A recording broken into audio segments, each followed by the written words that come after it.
Assalamualaikum warahmatullahi wabarakatuh. Alhamdulillahi rabbil alamin.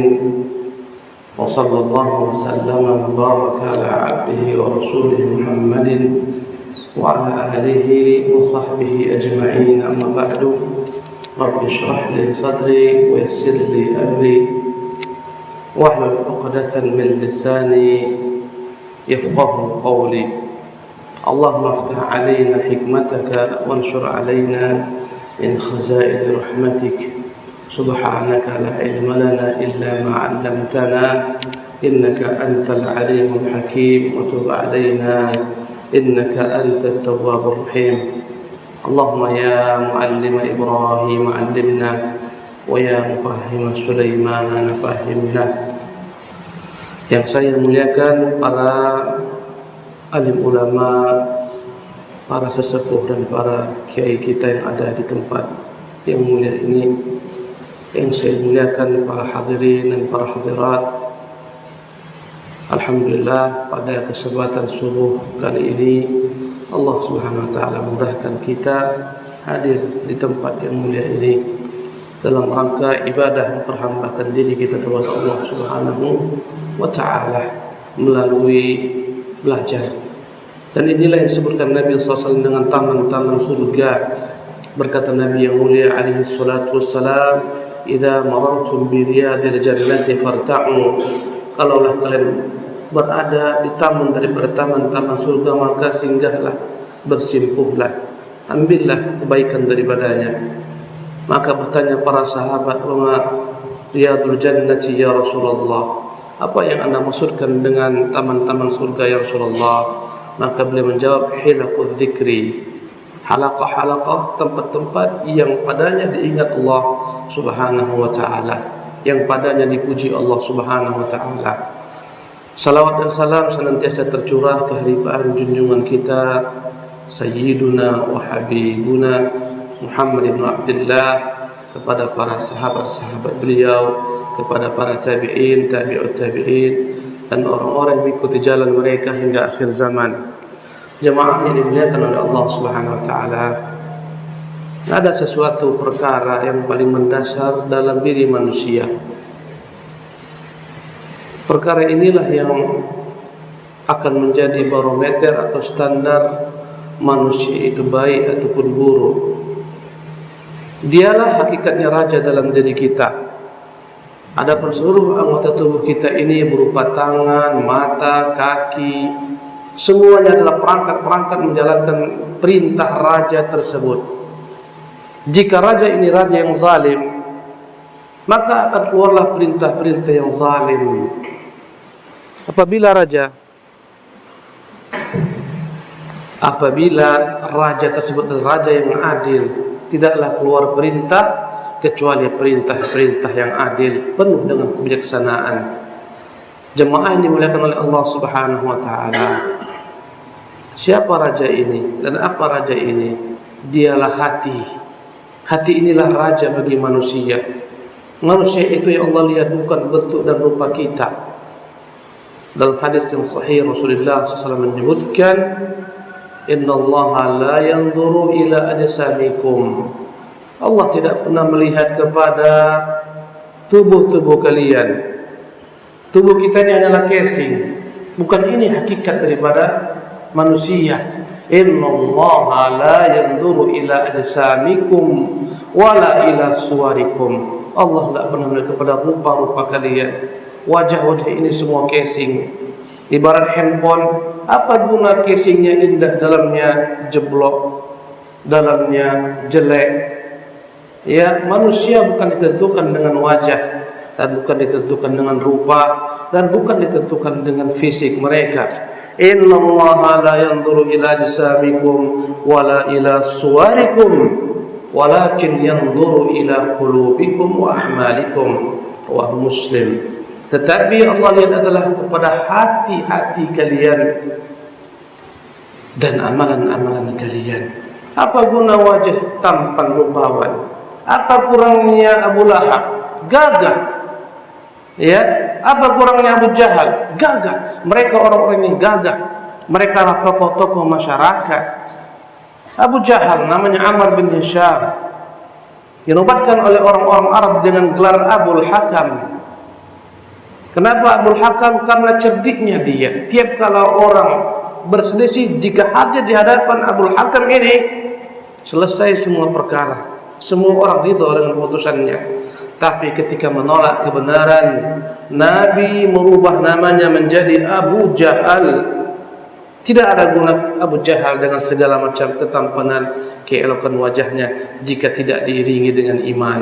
Hati yang menentukan. Allah tenggelamkan Abu Lahab. Allah enggak peduli dengan nasabnya. Sekalipun dia adalah orang bangsawan Quraisy, Bani Hashim, bahkan paman Nabi sallallahu alaihi wasallam, Allah enggak peduli. Allah katakan tabbat yada Abi Lahab wa tabba. Binasalah, celakalah kedua belah tangan Abu Lahab, dan binasalah dia. Ma aghna anhu maluhu wa ma kasab. Tiada guna harta-harta yang dia miliki dan apapun yang diusahakan. Sayasla naran dzata lahab. Dia akan digiring ke neraka yang menyala-nyala. Ini Abu Lahab. Allah enggak peduli dengan nasabnya. Dan Allah angkat Bilal bin Rabah. Siapa Bilal? Wallahi kalau enggak pernah Bilal masuk ke dalam Islam, kita tidak akan pernah menyebut namanya Bilal. Begitu masyhurnya Bilal karena Islam.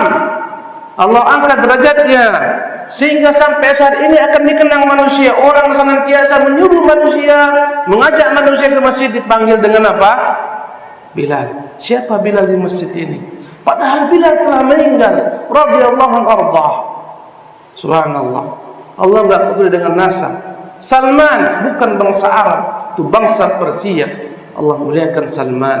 Sampai-sampai Nabi berkata, Salmanu minna ahlul bait. Salman, engkau dari golongan kami.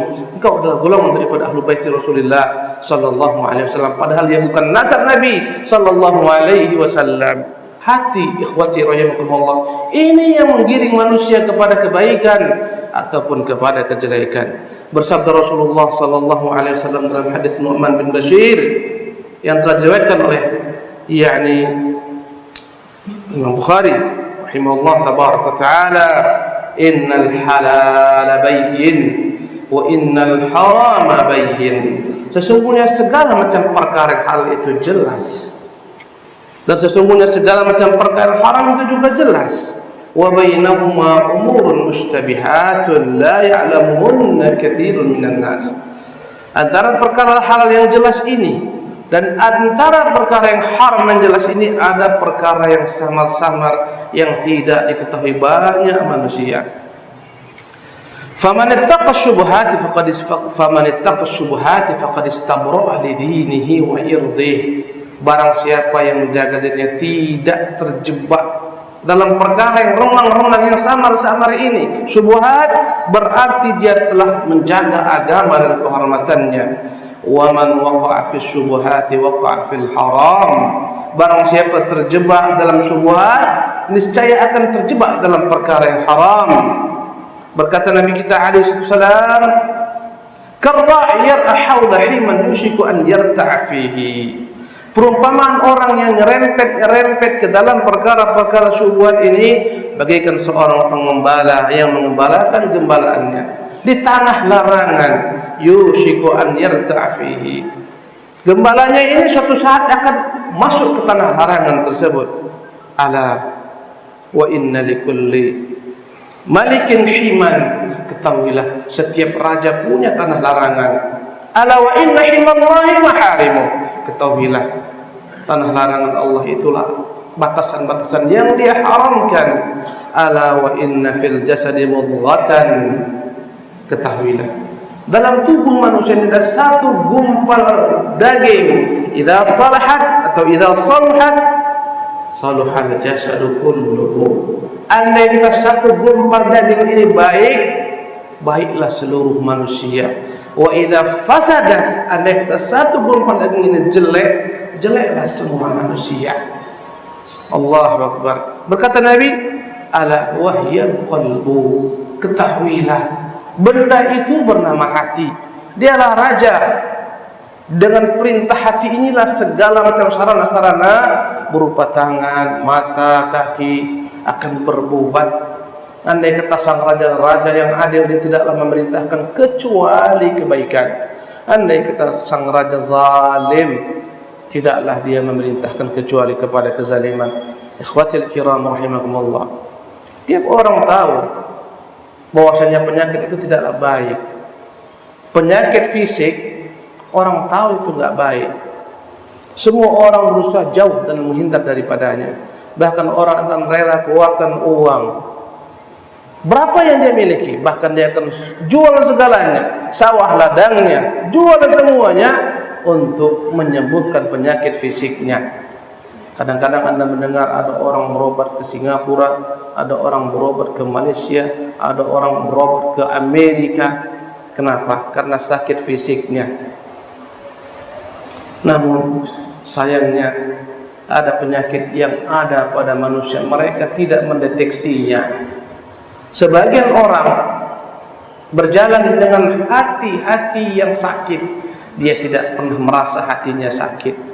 Sebagian orang bahkan berjalan dengan hati-hati yang mati, dia tidak pernah merasa hatinya mati. Dan sebagian orang menebar cahaya dengan hati-hati yang hidup. Jemaah yang dimuliakan oleh Allah Subhanahu wa taala, manusia apapun rupanya, apapun bentuknya, apapun bangsanya, apapun bahasanya, tapi mereka tidak lepas daripada tiga hati. Tiga hati mereka, tidak ada yang keempatnya. Ada hati-hati yang disebut dengan nama qalbun salim, hati-hati yang sehat. Ada hati yang kedua disebut nama qalbun mayit, hati-hati yang mati. Dan ada yang ketiga namanya qalbun alil, hati yang sakit. Jemaah yang dimuliakan oleh Allah Subhanahu wa taala, banyak orang tidak tahu hatinya mati. Banyak orang tidak tahu hatinya sakit. Dia merintih tapi enggak tahu dia sedang dijangkiti penyakit-penyakit hati. Kadang-kadang orang enggak sadar dia telah memiliki berbagai macam penyakit kronis dalam dirinya. Ada gulanya, dia enggak sadar. Jatuh tumbang, bawa ke rumah sakit, cek darah, baru dia lihat 400 darahnya. Karena dia enggak pernah tahu. Subhanallah, tiba-tiba tumbang. Demikian juga dengan perkara penyakit hati ini. Jemaah yang dimuliakan oleh Allah Subhanahu wa taala, hari kiamat yang selamat berjumpa Allah Subhanahu wa taala hanya satu hati saja yang selamat, yaitu hati yang disebut dengan nama qalbun salim. Allah tabaraka wa taala berfirman, yauma la yanfa'u malun wa la banun illa man atallaha biqalbin salim. Pada hari tiada berguna harta yang dimiliki manusia, tiada berguna anak-anak yang dia miliki. Semuanya harta tersebut habis manfaatnya ketika orang telah meninggal, kecuali diinfakkan jalan Allah Subhanahu wa taala. Anak-anaknya pun demikian, kecuali anak saleh yang terus mendoakan orang tuanya. Ya, maka kata Allah Subhanahu wa taala, pada hari tidak berguna sedikit jua pun harta dan anak-anak, kecuali orang-orang yang datang kepada Allah membawa hati yang selamat. Jemaah sekalian, mari kita deteksi apa itu ciri-ciri hati yang selamat atau hati yang sehat. Al-Imam Ibnu Qayyim rahimahullah tabaraka ta'ala menyebutkan makna hati yang sehat. Apa kata beliau? Ya, al-qalbu as-salim alladhi qad salima min kulli syahwatin tukhalifu amrallahi. Hati yang sehat, hati yang kebal atas segala macam bentuk syahwat yang menjerumuskan dirinya dalam kebinasaan.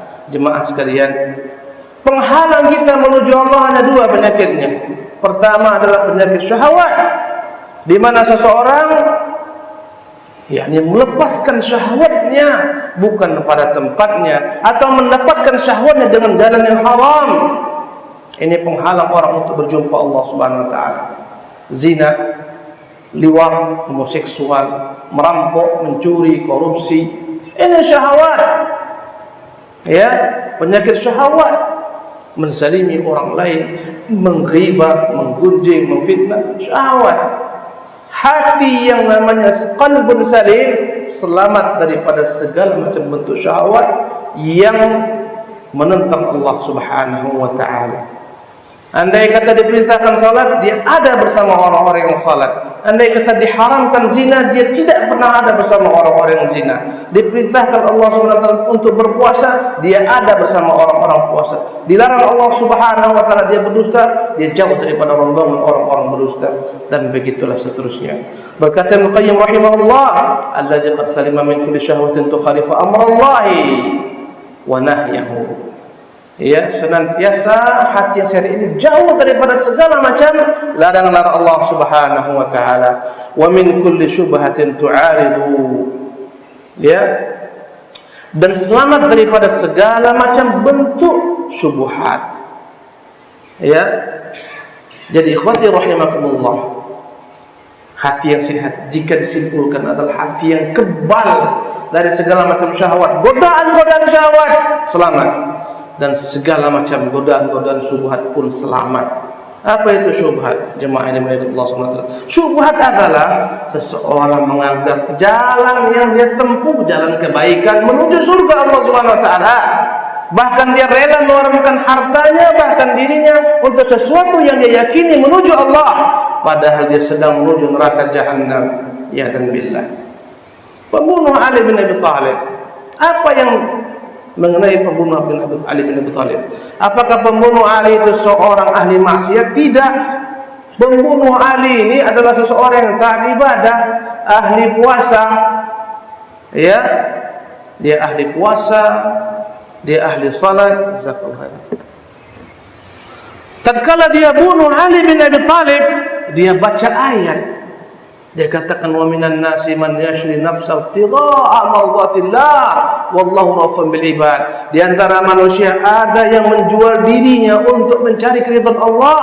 Allah Subhanahu wa taala ya begitu lembutnya kepada hamba-hambanya. Dia tikam Ali 9 liang. Dia bukan penjahat, dia bukan preman pasar. Dia ahlul Quran, tapi terkena syubhat. Bahkan disebutkan Umar pernah mengutusnya sebagai muallim. Bahaya.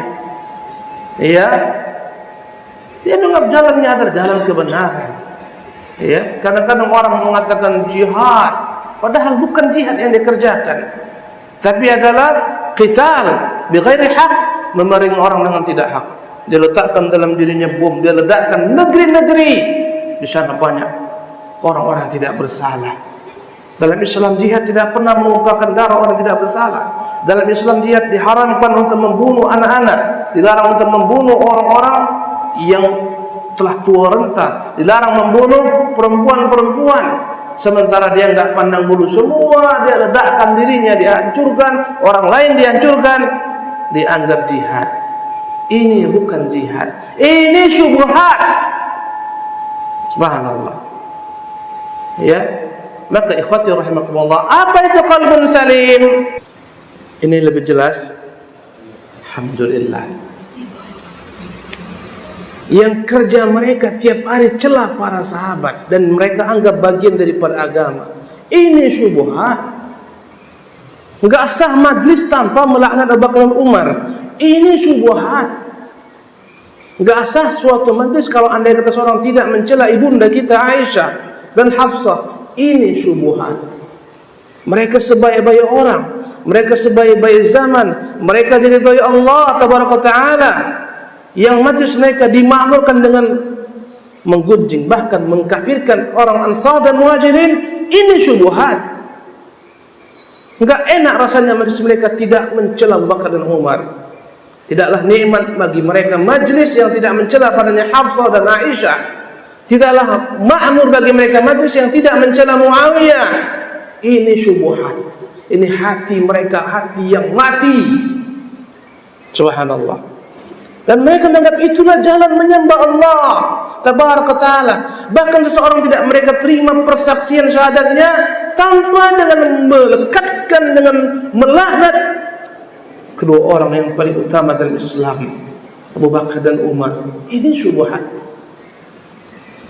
Ikhwati rahimakumullah, hati yang sehat ini adalah hati yang selamat daripada dua penyakit ini, syahwat dan syubhat. Subhanallah. Andai kata dalam hati kita ada kebencian kepada sahabat-sahabat Nabi, hati kita itu kalau bukan mati, minimal sakit. Subhanallah. Allah puji mereka. Allah katakan, was-sabiquna al-awwaluna minal muhajirin wal ansar walladzina ittaba'uuhum bi ihsan radhiyallahu anhum wa radu an. Mereka lah pendahulu Islam, muhajirin dan ansar, dan orang yang kita mereka dengan kebaikan. Allah meridai mereka, sementara mereka melaknat sahabat-sahabat Nabi kita. Nabi kita mengatakan, la tasubbu ashabi fa innakum law anfaqtum mithla uhudin dhahaban ma wasaltum mudda ahadihim wala nasifahu. Jangan pernah celah sahabat-sahabatku, sekalipun kalian berinfak satu gunung Uhud emas, tidak akan pernah akan dapat mengalahkan infak mereka walaupun satu kepalan tangan yang terbentang ataupun setengahnya. Penyakit apa namanya ini jamaah sekalian? Syubhat. Itu peristiwa Sarinah itu penyakit apa itu? Syubhat. Yang boleh jadi dari tunggangi, Allahu a'lam. Jelas ini syubhat. Jemaah yang dimuliakan oleh Allah Subhanahu wa taala.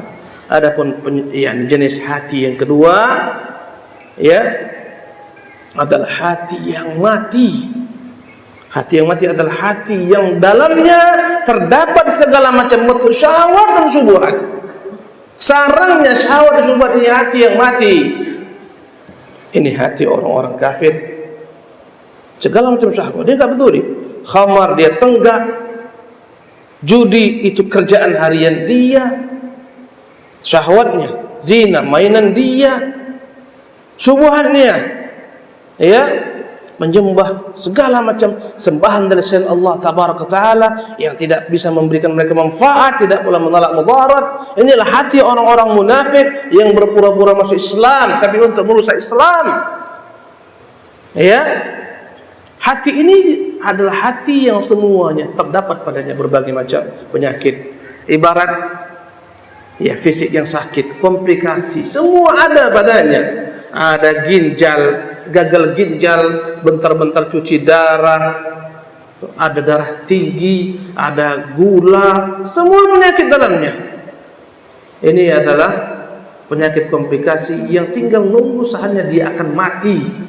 Demikian jugalah penyakit yang ada pada dalam hati yang mengumpulkan segala macam syubhat dan syahwat. Ini hati mati. Orang itu hidup dengan iman. Orang yang hidup tanpa iman, mereka bukan orang-orang yang hidup dalam pandangan agama.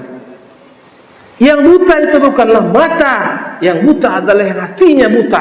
Allah Jalla fi'ulahu berfirman, innaha la ta'mal absar walakin ta'mal qulubul lati fis sudur. Bukan mata-mata yang buta, tapi hati yang buta.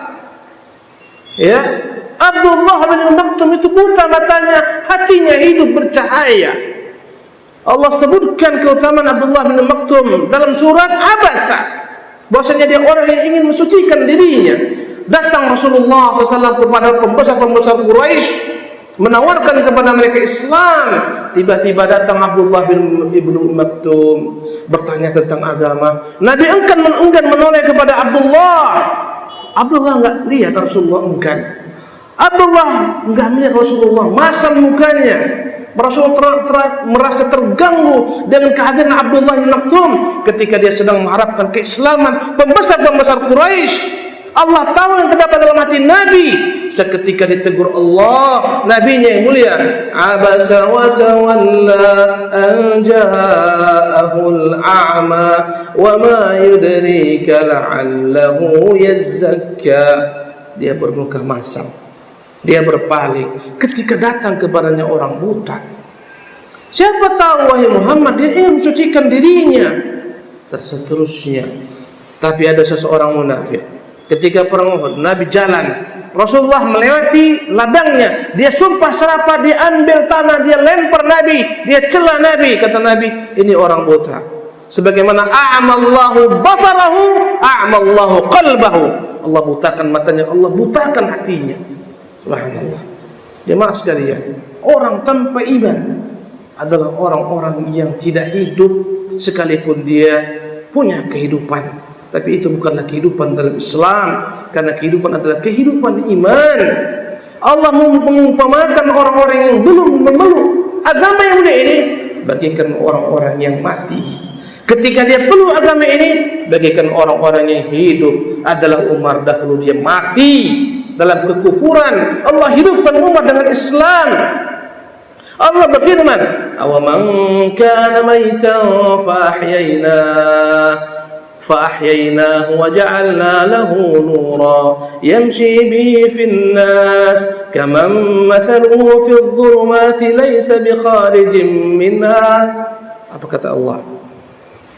Apakah sama perumpamaan orang yang dahulu dia mati dalam kekufuran, hatinya mati, fa'ahyainahu, kami hidupkan dia dengan iman, waja'alna lahu nuran, kami jadikan dia memiliki cahaya, yamshi bihi finnas, dia berjalan-jalan di tengah-tengah manusia dengan cahaya iman. Kama mathalu fi dhulumat, apakah dapat disamakan orang ini dengan yang orang dalam kegelapan? Laisa bi kharijin minha, tidak pernah dia mau keluar daripada kegelapan. Tidak sama. Subhanallah. Ini hati yang kedua. Adapun hati yang ketiga, jemaah yang dimuliakan oleh Allah Subhanahu wa taala, disebut dengan nama qalbun marid atau qalbun alil. Dia belum sampai kepada tahap mati. Ya, tapi dia terinfeksi. Qalbun marid, kesimpulannya adalah dalam hatinya ada syahwat, dalam hatinya ada syubhat. Andai kata dia terapi hati ini, dia sembuh daripadanya, sehatlah hatinya. Andai kata dia biarkan, lambat laun penyakit ini semakin kronis, mengganas, akan membuat hatinya menjadi mati. Hati yang sakit ini, hati yang tidak, imunnya tidak kuat, sehingga dia dihinggapi penyakit. Mulai penyakit ringan, mungkin flu, ya, mungkin batuk, sampai penyakit berat, kanker stadium 4 dan seterusnya. Jadi hati ini adalah hati yang di tengah-tengah antara dua hati ini. Berkata Ibnu Qayyim rahimahullah tabaraka taala, apa itu definisi hati yang sakit? Qalbun lahu hayatun wa bihi illah, hati yang dalamnya ada penyakit tapi hati itu masih hidup, belum mati lagi dia. Ada orang yang sakit tapi belum mati. Ya, qalbun lahu hayatun wa bihi illatun, artinya itu ada penyakit tapi belum lagi mati. Falahu maddatani tamuddu hadhihi marratan wa hadhihi ukhra. Maka hati ini memiliki dua magnet yang menariknya. Andai kata bisikan syaitan itu kuat ke telinganya, maka ketika itu juga hatinya sakit. Datanglah syahwatnya, dia pun mencuri, dia merampok, dia berzina. Bisikan syaitan mengkuat, maka jauhlah daripada bisikan kebaikan, bisikan-bisikan malaikat. Semakin kuat bisikan syaitan dan semakin dia dengarkan, semakin parah penyakitnya. Andai kata dia dengarkan bisikan-bisikan malaikat, dia semakin mendekat kepada cahaya, mendekat kepada iman. Ya, boleh jadi setelah dia terapi penyakit ini sembuh total, menjadi kuat dirinya. Kadang-kadang ada orang setelah sakit sembuh lebih kuat setelah dia sembuh daripada sebelumnya. Sebelum sakit, ya, kemudian dia sakit, kemudian sembuh. Kadang setelah sembuh lebih kuat daripada sebelum dia sakit. Begitu jugalah dalam hal hati yang sakit. Dahulu hati-hati orang-orang kufar mati, Allah hidupkan menjadi hati-hati yang sehat. Bahkan dengan hati yang sehat ini menghidupkan hati-hati yang lain yang mati. Subhanallah. Apa kata Ibnu Qayyim rahimahullah? Wa huwa lima ghalaba alaihi minhuma, hati ini akan senantiasa, ya, akan didominasi oleh yang dekat dengannya. Andai kata dekat dengan syaitan, sakitlah hatinya. Syahwat dan syubhat itu yang gemarinya. Ya, mendengarkan Quran jauh dia. Tutuplah Qurannya dulu, capek dengarkannya. Enggak tahan saya dengar Quran ini. Bawa kemari lagu-lagu sini. Subhanallah. Ya, dia pandang perempuan berhijab, berjilbab, alergi dia lihatnya. Apa berjilbab seperti ini? Perempuan itu indah ditutup-tutupi. Nampaknya perempuan telanjang di pantai-pantai itu. Ah, inilah perempuan modern. Ini hatinya apa? Sakit nih. Ya, orang sedang sakit berubah pandangan matanya, jalannya nggak lurus. Kadang-kadang kita sakit seolah-olah gempa dunia ini. Jalan kita oyong.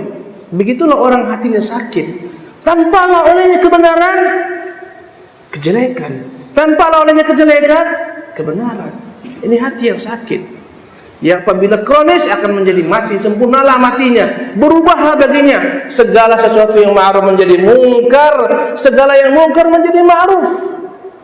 Subhanallah. Orang beristri, menurutnya ini enggak zamannya lagi beristri. Enggak perlu melampiaskan syahwat kepada istri. Banyak beban. Istri banyak bebannya. Nanti punya anak banyak bebannya. Bagaimana caranya? Banyak perempuan enggak perlu jadi istri. Akhirnya mereka kumpul kambing mereka. Karena Pak Farid. Kumpul kambing, kumpul kucing mereka. Allah antum, kalau anda kata merasakan bagaimana negeri-negeri kufar, mereka enggan nikah, mereka enggan punya anak. Sebagian negeri kufar kawannya anjing. Wallahi, kita kemana-mana bawa cucu, bawa anak, kemana-mana dia bawa anjing. Wallahi, saya heran di Jepang sana. Orang sorong kereta sorong. Kita kira dalamnya anak bayi, dalamnya anjing. Musibah. Ya. Bahkan sebagian negeri-negeri kufar, pemerintah mereka bingung. Gimana supaya mau beranak perempuan-perempuannya? Dikasih berbagai macam motivasi, beranak gratis, dikasih fasilitas sekolah segala macam, pun tak mau beranak. Susah pun tanggung jawab anak. Ya, pun tak mau beristri. Hidup kumpul kebo. Sekarang populasi kaum muslimin meledak di negeri-negeri kufar karena agama mereka yang hak. Sementara populasi orang-orang kufar semakin parah. LGBT di sana pusatnya.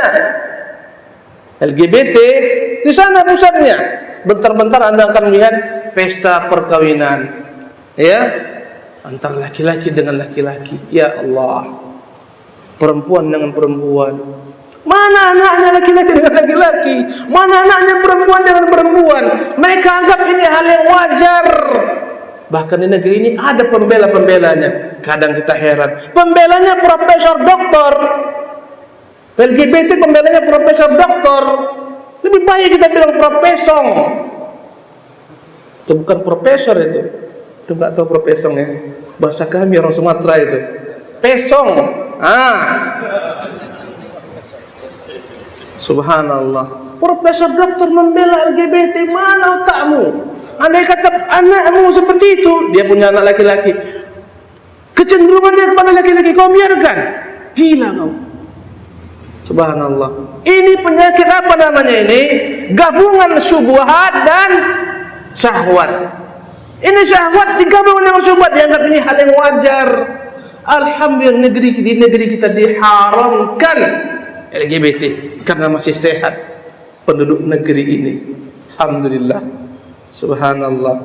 Ya ikhwati rahimakumullah. Bahaya negeri kufar. Bahaya sekali mereka. Mereka stres punya anak. Di Jepang mereka stres. Kenapa? Nanti anak andai kata mereka telah tua, dibuang di panti-panti jompo. Ku besarkan kau anakku, nafkahi segala macam, nanti aku tua kau buang aku, daripada kau buang oleh baik aku tidak pernah punya anak bernama kau. Subhanallah. Memanglah, di negeri kufar, orang tua kayak kita di sini yang 70, kasihan. Antum kok ke Singapura? Antum di bandara, antum di mana? diharbur bait. Ya Allah ya Karim, itu orang tua harus kerja, kalau enggak makan. Mana anak-anaknya? Wallahu a'lam. Lihatlah kita, orang tua dimuliakan dalam Islam, mereka tidak, dibuang di panti jompo. La ilaha illallah. Inilah penyakit. Sungguh Islam agama begitu indah. Ini kita pahami dan kita ketahui. Allahu Akbar. Apa kata beliau? Ya, fa fihi muhabbatullah. Hati yang sakit ini, dalam hatinya ada kecintaan kepada Allah, tapi melemah. Ada seorang sahabat yang dia itu minum khamar, negak khamar, ketangkap Nabi, dipukul, didera, lepas. Ketangkap lagi, berkali-kali minum khamar, ketangkap. Dan dia sahabat Nabi kita sallallahu alaihi wasallam. Akhirnya ketika dia didera, ada sahabat-sahabat yang mencela, parahlah si fulan ini, mau kayak keledai dipukul-pukul. Kata Nabi, jangan kau cela dia, fa innahu yuhibbullah wa rasulahu. Walaupun kita dera dia, sesungguhnya hatinya itu mencintai Allah Rasulnya. Kadang-kadang ada orang mabuk, tapi andai kata agama kita dia ganggu, andai kata agama kita diganggu orang, walaupun dia mabuk, dia di depan. Mungkin enggak itu? Memang gua mabuk, tapi agama gua lu ganggu. Ada enggak? Ada. Dia terdepan. Subhanallah. Hati ini fihi mahabbatullah, ada kecintaannya kepada Allah tabaraka taala. Ibnu Qayyim, wal imanu bihi wal ikhlas lah, ada imannya, ada keikhlasannya untuk Allah. Kadang-kadang sadar dia, muncul batang hidung di masjid, ya hilang 1 bulan, nampak ketika sholat Jumat. Kadang nangis di masjid dia, bersimpuh di hadapan Allah, ya Allah. Ketika itu bagaikan malaikat dia, nangis dengan segala macam dosanya. Datang syaitan-syaitan dan jenis jin dan manusia, membisikinya lagi, keluar masjid, lalai dia, gabung lagi sama orang yang mabuk-mabuk tu. Nanti suatu saat, ya Allah, kok begini ya hidupku ini, nyesal. Ini hati yang sakit. Subhanallah. Kata beliau rahimahullah tabaraka taala, wa tawakkul alaihi ma huwa madatu hayati, ada imannya pada Allah, ada kecintaannya, ada ketergantungannya kepada Allah. Inilah dia yang membuat dia masih bertahan hidup. Dan ada pula mahabbatu syahwat, ada kecintaannya untuk melampiaskan syahwatnya pada tempat-tempat yang haram dengan cara-cara yang haram. Wa itharuha, kadang-kadang dia kalah dengan kepentingan syahwatnya, imannya kalah. Nampaknya bola, dengarnya azan, jauh kalah azan, bola lebih menarik baginya. Ada konser musik yang tampil orang-orang kafir dengan liuk-liuk, dengan liuk-liuknya. Subhanallah, kalah imannya. Isyanya pun lewat, tenggelam dalam konser. Subhanallah, bayangkan orang untuk masuk neraka dia beli karcis. Untuk masuk neraka dia beli karcis mahal, apalagi yang VIP-nya. Ratusan ribu dia beli karcis untuk masuk neraka, mendatangkan murka Allah yang telah memberikan untuknya rezeki dan nikmat. Subhanallah. Dipanggil Allah, hayya 'alas shalah, Isya, dia sibuk jingkrak-jingkrak ke orang kesurupan, dan memang mereka kesurupan dengan syaitan. Subhanallah. Ya, nanti dia pulang pagi hari nyesal, kok gini hidupku. Ini orang sakit masih hatinya. Subhanallah, tapi masih ada kehidupan.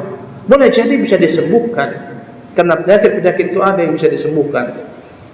Kata beliau, wal hirsu ala tahsiliha, dalam hatinya ini ada ambisi mengejar segala macam syahwat-syahwatnya, syubhat-syubhatnya. Wal hasad, dalam hatinya itu ada sifat dengki. Wal kibir, ada sifat sombong. Wal ujub, sifat bangga dengan diri. Wa hubbul ulu, ingin selalu paling tinggi di antara manusia.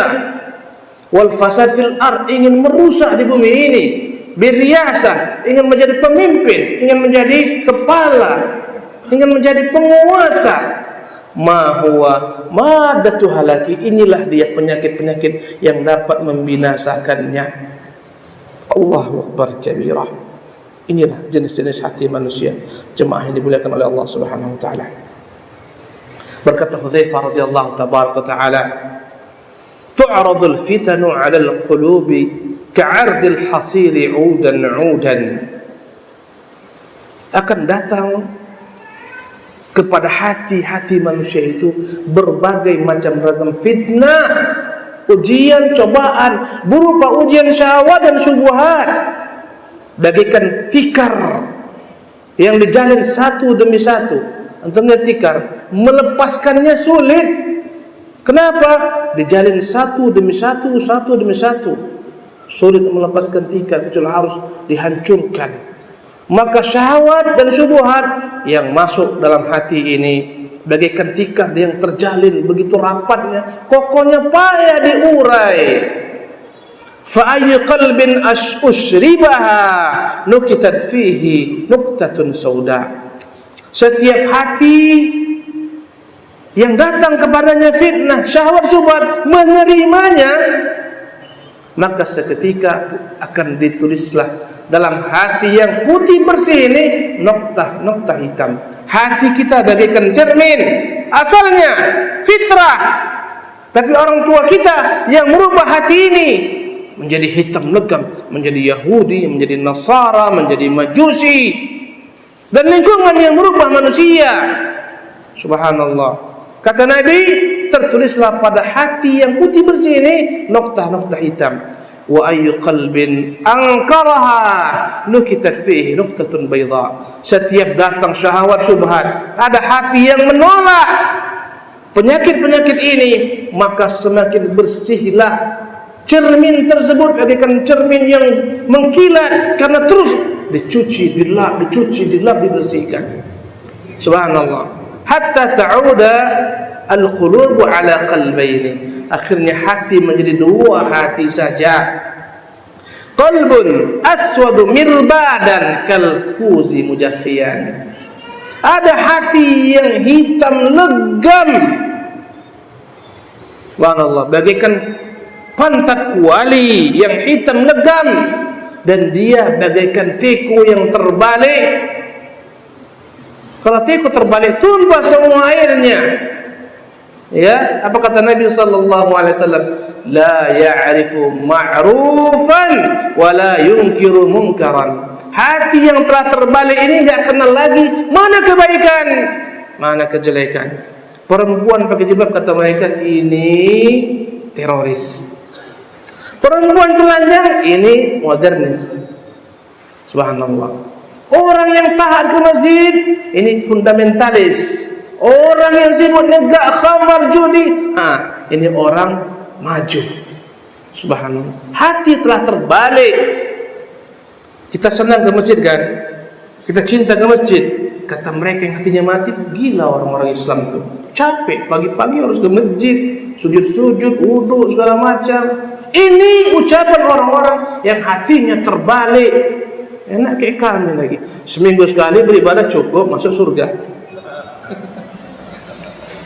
Masuk kami ke rumah ibadah, tepuk-tepuk tangan, jerit-jerit, udah kayak konser, pulang masuk surga. Payah jadi orang Islam.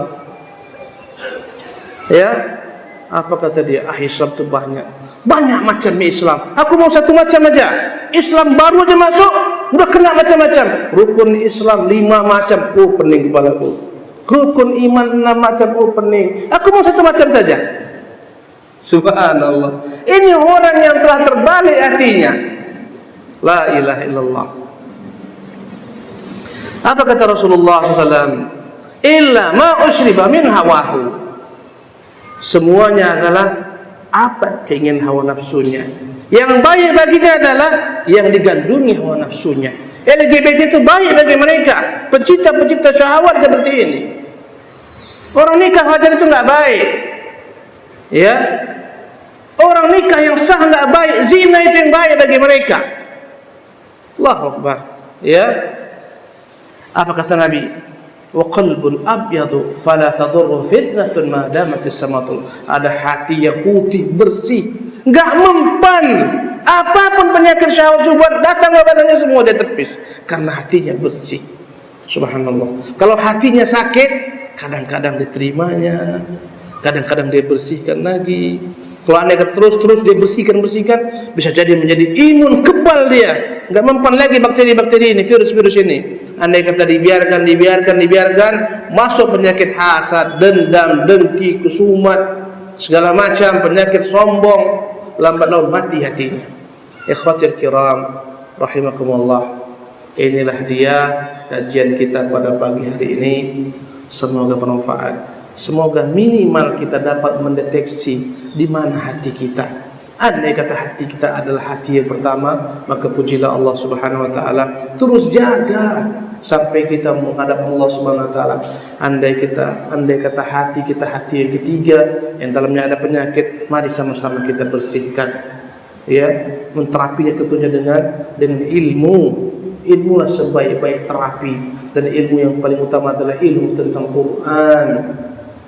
Quran itulah penyembuh segala macam penyakit. Kata Allah Tabaraka Ta'ala, wa nunazzilu minal Qur'ani ma huwa shifaa'un wa rahmatun lil mu'minin. Kami turunkan ayat-ayat Al-Quran yang menjadi shifaa'un, kesembuhan.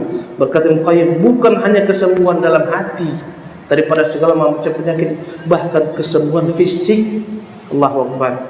Tolong turunkan Quran sebagai rahmat. Barang siapa yang ingin memperbaiki hatinya, tidak ada cara lain kecuali haruslah dia berusaha membongkar Quranul Karim, mentadaburi kandungan-kandungannya, memahami perintah-perintahnya, menjauhi larangannya, mengimani berita-beritanya. Hatinya akan menjadi sehat.